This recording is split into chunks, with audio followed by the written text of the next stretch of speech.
अरे राम राम राम। पूरे दिन काम करते करते तो मेरी हालत ही खराब हो जाती है। पता नहीं हमारे अच्छे दिन कब आएंगे। अजी, यह पानी पी लीजिए, इससे आपकी थकान कुछ कम हो जाएगी। लोहार तुरंत ही पानी का गिलास लेकर पानी पी लेता है। आहा, पानी पीने के बाद तो जैसे सारी थकान गायब हो जाती है। अजी, आज मैंने फिर से वही सपना देखा था। अरे भाग्यवान, वो सपना तुम्हें बार बार इसलिए आता है क्योंकि तुम उस सपने के बारे में ही सोचती रहती हो।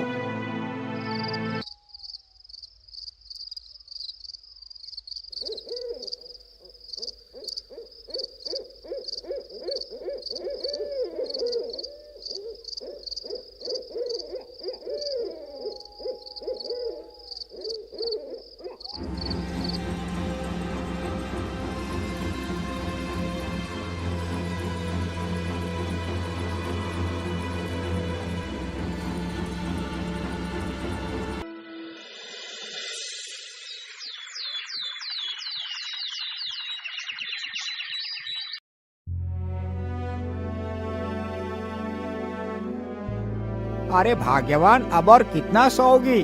चलो उठ जाओ, सुबह हो गई है। इतना सुनते ही लोहारिन की नींद खुल जाती है और वह उठकर खड़ी हो जाती है। अरे भाग्यवान, क्या बात है, आज तुम इतनी देर तक सोती रही? अजी, आप मेरी बात क्यों नहीं मानते? आज मैंने फिर से वही सपना देखा। मुझे लगता है मुझे ये सपना ऐसे ही नहीं आ रहा, इसके पीछे जरूर कोई कारण है। आप मेरी मानो तो आज आप जंगल चले जाओ और जंगल में से उस चमकीले अखरोट को तोड़ कर ले आओ। मैं उस अखरोट को खाऊंगी। अच्छा अच्छा, ठीक है भाग्यवान, मैं अभी जाता हूँ और तुम्हारे लिए वो अखरोट लेकर आता हूँ। इतना सोचकर लोहार अखरोट लाने के लिए चल पड़ता है।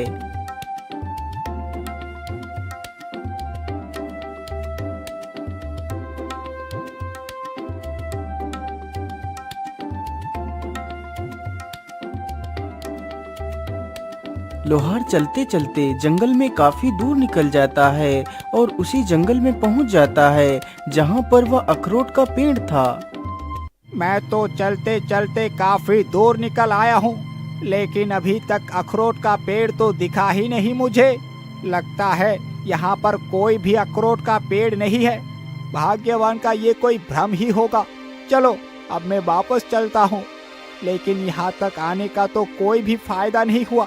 मैं ऐसा करता हूँ, थोड़ा सा और आगे चलकर देखता हूँ, हो सकता है कि वो अखरोट का पेड़ वहीं पर मिल जाए। इतना सोचकर लोहार जंगल में आगे बढ़ता है। अरे वो पेड़ कैसा है? कहीं ये तो वो अखरोट का पेड़ नहीं है? चलो इसके पास चलकर देखता हूँ। लोहार जैसे ही उस वृक्ष के पास पहुंचता है तो देखता है उस पेड़ पर सचमुच एक सुनहरा अखरोट लटक रहा था। अरे वाह वाह, इसका मतलब भाग्यवान का सपना एकदम ठीक था। यहाँ पर तो सचमुच एक अखरोट का पेड़ है और इस पर तो सुनहरा अखरोट भी लगा है। चलो जल्दी से मैं इसे तोड़ लेता हूँ। इतना सोचकर लोहार तुरंत उस अखरोट को तोड़ लेता है। अरे दुष्ट युवक, तुमने मेरा सुनहरा अखरोट क्यों तोड़ा? अरे गिलहरी बहन, मुझे माफ करना, मुझे नहीं पता था कि ये अखरोट का पेड़ आपका है, नहीं तो मैं इसमें से अखरोट कभी नहीं तोड़ता। लेकिन तुमने ये अखरोट तोड़ा क्यों है?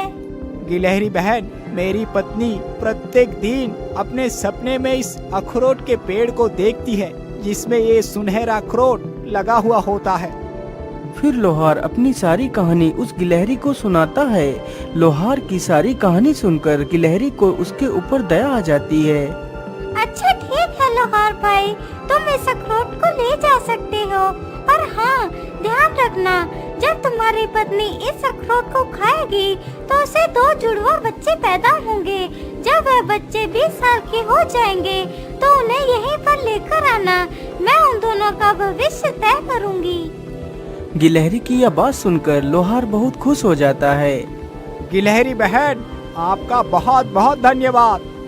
इतना कहकर लोहार अपने घर वापस लौट जाता है। घर पहुंचकर सारी कहानी अपनी पत्नी को बताता है। लोहार की बात सुनकर उसकी पत्नी बहुत ज्यादा खुश हो जाती है और जल्दी से उस अखरोट को तोड़ती है और उसे खा लेती है।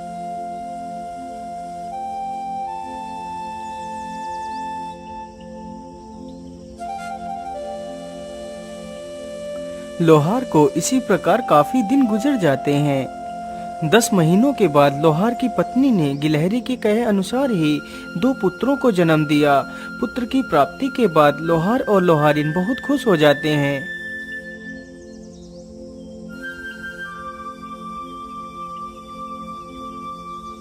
धीरे धीरे वह दोनों लड़के बड़े हो रहे थे।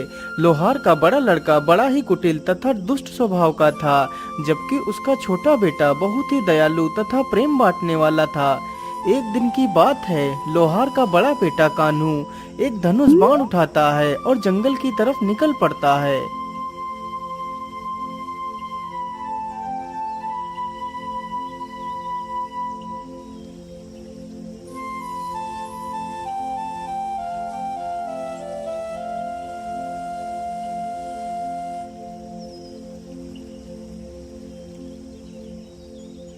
वह चलते चलते जंगल में काफी दूर तक निकल जाता है।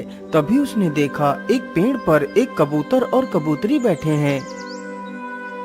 अरे वाह, शिकार तो सामने ही है। चलो जल्दी से अपना धनुष संभालता हूँ और इन पक्षियों पर निशाना लगाता हूँ। तीर जैसे ही कमान से छूटता है तो सीधा जाकर कबूतर के लगता है। कबूतर तुरंत ही जमीन पर गिर जाता है। अरे दुष्ट, तूने ये क्या किया? तूने मेरे पति को तीर क्यों मार दिया? मैंने तेरा क्या बिगाड़ा था? अरे मूर्ख चिड़िया, तू अपनी जुबान कुछ ज्यादा ही चला रही है। रुक, मैं अभी तुझे मजा चखाता हूँ। इतना कहकर वह अपना तीर उस कबूतरी के ऊपर तान देता है। रुक जाइए भैया, आप ये क्या कर रहे हैं? आखिर आप इन मासूमों को क्यों मार रहे हैं? आखिर इन्हें मारकर आपको क्या मिल जाएगा? तू हट जा प्रेम, आज मैं इस चिड़िया को जीवित नहीं छोड़ूंगा। नहीं भैया, इस चिड़िया को मारने से पहले आपको मुझे मारना होगा, तभी आप इस चिड़िया को मार सकते हैं। चल चल ठीक है, तेरी वजह से आज मैं इन दोनों को जीवित छोड़ रहा हूँ, नहीं तो आज मैं इस चिड़िया को मार ही डालता।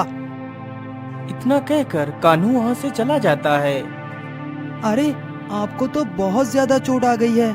रुको, मैं तुम्हारा तीर निकाल देता हूँ और तुम्हारे घाव के ऊपर दवाई लगा देता हूँ, जिससे तुम जल्दी ही ठीक हो जाओगे। फिर प्रेम कबूतर के तीर निकाल देता है और जल्दी से कुछ दवाई की पत्तियां तोड़ता है और कबूतर के घाव पर लगा देता है।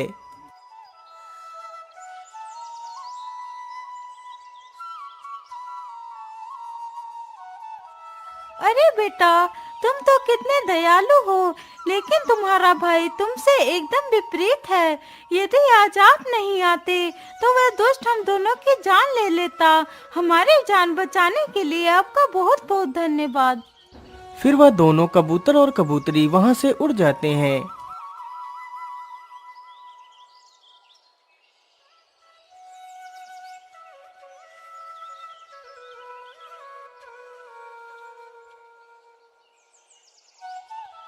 अरे बेटा, आज तुम दोनों को मेरे साथ जंगल में चलना है। आज तुम दोनों का भविष्य तय होना है। ठीक है पिताजी, हम दोनों जरूर चलेंगे। इतना कहकर वे तीनों जंगल के लिए निकल पड़ते हैं। वे तीनों चलते चलते जल्दी ही उस अखरोट के पेड़ के पास पहुंच जाते हैं। गिलहरी बहन, आपने जैसा कहा था मैंने वैसा ही किया है। मैं अपने दोनों पुत्र को लेकर आपके पास आ गया हूँ। अब आप ही बताइए इन्हें क्या करना है। फिर वह गिलहरी अपने पास से ही 2 अखरोट निकालती है, जिसमें से एक अखरोट बहुत ही चमकीला तथा दूसरा साधारण ही था। बेटा, अब तुम दोनों इसमें से एक एक अखरोट उठा लो। इन्हीं अखरोटों से तुम दोनों का भविष्य तय होगा। अरे वाह, ये चमकीला अखरोट तो कितना आकर्षक है। जरूर ये अखरोट मेरी किस्मत बदल देगा। मैं ऐसा करता हूँ, इस चमकीले अखरोट को ही उठा लेता हूँ। इतना सोचकर कान्हू पहले ही उस चमकीले अखरोट को उठा लेता है और उसका छोटा भाई उस साधारण अखरोट को ही उठा पाता है। अब तुम दोनों बारी बारी से अपने अखरोट को जमीन पर फेंको।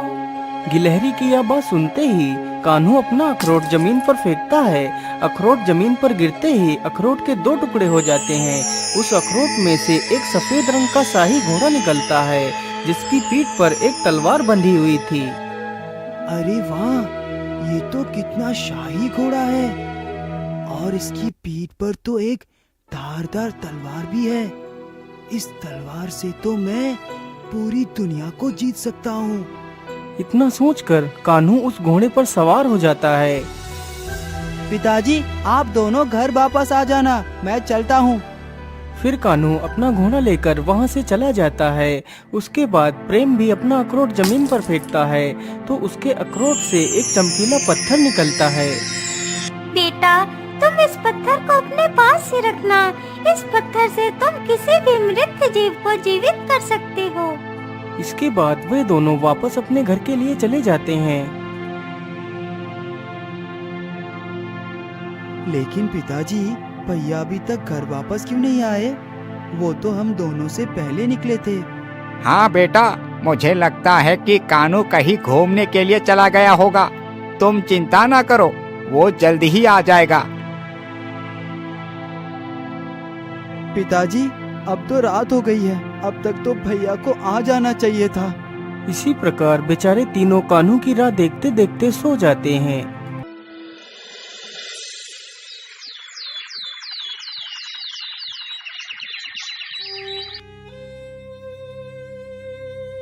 अजी, कहीं हमारा बेटा किसी मुसीबत में तो नहीं फंस गया? अब तक तो उसे आ जाना चाहिए था। हाँ भाग्यवान, तुम बिल्कुल ठीक कहती हो। मुझे तो लगता है मेरा पुत्र जरूर किसी मुसीबत में फंस गया होगा। भाग्यवान, तुम बिल्कुल भी चिंता ना करो, मैं आज ही अपने पुत्र को ढूंढने के लिए जाता हूँ। इतना कहकर विनोद निकल पड़ता है। वह गांव में कई सारे लोगों से कान्हू के बारे में पूछता है, लेकिन कान्हू का कोई अता पता नहीं था। वो पूरे जंगल में इधर उधर घूमता है, लेकिन उसे कान्हू कहीं भी नहीं मिलता। लोहार और लोहारिन तथा वह लड़का तीनों बहुत चिंतित थे, लेकिन कान्हू का कोई भी पता नहीं था। आखिर कान्हू मिलता भी कैसे? वह तो घोड़ा और तलवार पाकर अहंकार से भर चुका था, इसलिए वह कुंभल राज्य पर आक्रमण कर देता है। तो राजा के सैनिक उसे बंदी बनाकर कारागार में डाल देते हैं।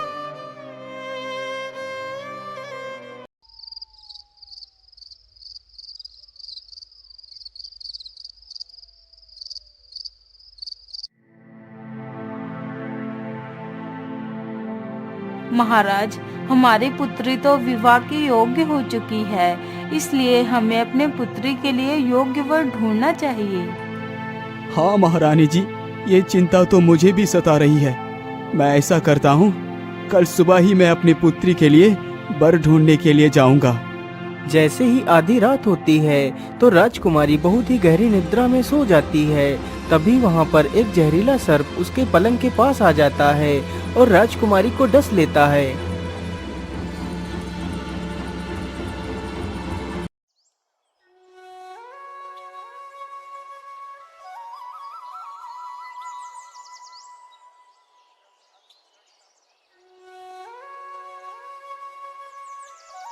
अरे पुत्री, उठ जाओ, सुबह हो गई है, तुम इतनी देर से सो रही हो। महारानी के बार बार बोलने पर भी जब राजकुमारी नहीं उठी तो महारानी ने राजकुमारी की चादर खींच ली तो देखा कि किसी सर्प ने राजकुमारी के हाथ पर काट लिया है। हाय राम राम राम, ये क्या हो गया मेरी पुत्री को? महाराज जल्दी आइए, हमारी पुत्री को किसी जहरीले सर्प ने काट लिया है। इतना सुनते ही राजा वहाँ पर आ जाता है। अरे पुत्री, ये तुम्हें क्या हो गया?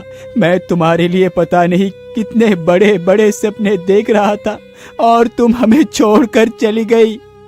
महाराज, ये समय आंसू बहाने का नहीं है, हमें किसी झाड़ फूक करने वाले साधु को बुलाना चाहिए। सैनिकों, जाओ और पूरे राज्य में ये घोषणा कर दो, जिसने भी मेरे राजकुमारी को ठीक कर दिया मैं उसे अपना आधा राज्य दे दूंगा। और राजकुमारी का विवाह भी उसी के साथ कर दूंगा। राजा का आदेश होते ही सारे सैनिक पूरे राज्य में घूम घूम कर घोषणा करने लगते हैं। सुनो सुनो सुनो, राजा की पुत्री को एक जहरीले सर्प ने काट लिया है, जिसकी वजह से राजकुमारी की मृत्यु हो गई है। यदि कोई इंसान राजा की पुत्री को ठीक कर देगा तो राजा उसे अपना आधा राज्य दे देगा तथा राजकुमारी का विवाह भी उसी युवक के साथ कर देगा। सुनो सुनो सुनो, राजा की पुत्री को एक जहरीले सर्प ने काट लिया है, जिसकी वजह से राजकुमारी की मृत्यु हो गई है। यदि कोई इंसान राजा की पुत्री को ठीक कर देगा तो राजा उसे अपना आधा राज्य दे देगा तथा राजकुमारी का विवाह भी उसी युवक के साथ कर देगा। लोहार के बेटे ने जैसे ही यह बात सुनी तो वह मन ही मन बहुत ही खुश होता है और सारी बात अपने पिता को जाकर बता देता है। अच्छा ठीक है पिताजी, अब मैं चलता हूँ। इतना कहकर प्रेम वहाँ से निकल पड़ता है और जल्दी ही राजमहल में पहुँच जाता है। महाराज, यदि आपकी आज्ञा हो तो मैं राजकुमारी को जीवित कर सकता हूँ। हाँ हाँ युवक, क्यों नहीं। अभी तक तो इतने सारे लोगों ने कोशिश की है, लेकिन कोई भी मेरे पुत्री को ठीक नहीं कर पाया है। अब तुम भी प्रयास करके देख लो। राजा की आज्ञा मिलते ही प्रेम अपना वही चमत्कारी पत्थर निकालता है और राजकुमारी के माथे पर उस पत्थर को स्पर्श करा देता है। पत्थर के स्पर्श होते ही राजकुमारी के अंदर फिर से प्राण आ जाते हैं और राजकुमारी पुनः उठकर खड़ी हो जाती है।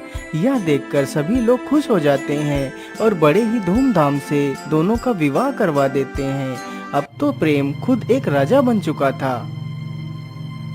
महाराज, आज आप इतना दुखी क्यों लग रहे हैं? क्या बात है? कुछ नहीं राजकुमारी जी, आज मुझे मेरे भैया की याद आ गई थी। पता नहीं वो कहाँ होंगे और किस हालत में होंगे। मैंने उन्हें ढूंढने की बहुत कोशिश की, लेकिन वो कहीं नहीं मिले। फिर प्रेम अपनी सारी कहानी राजकुमारी को बताता है। लेकिन स्वामी, आज से कुछ महीने पहले ही एक ऐसा ही युवक आया था और उसने हमारे राज्य पर आक्रमण किया था। तो हमारे पिताजी ने उस युवक को बंदी बनाकर कारागार में डाल दिया था। प्रेम ने जैसे ही यह बात सुनी तो वह तुरंत कारागार के पास जाता है तो देखता है उसका बड़ा भाई कारागार के अंदर बंद है। भैया, आप इस कारागार के अंदर कैसे आ गए? कान्हू ने जैसे ही यह बात सुनी तो वह तुरंत उठ खड़ा होता है और सामने देखता है तो उसका छोटा भाई खड़ा होता है। अपने छोटे भाई को देखकर कान्हू रोने लगता है। भैया, मुझे माफ कर दो, मैं बहुत बुरा हूँ। मैं हमेशा तुम्हें छोटी छोटी बातों पर धिक्कारता रहता था। अहंकार में मैं अंधा हो चुका था।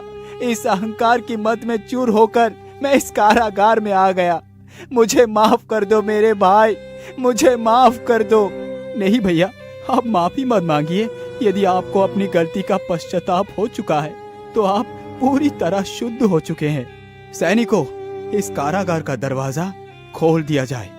इतना कहते ही सैनिक तुरंत कारागार का दरवाजा खोल देते हैं और कान्हू को बाहर निकाल लेते हैं। फिर वह सारे लोग हंसी खुशी अपना जीवन व्यतीत करने लगते हैं।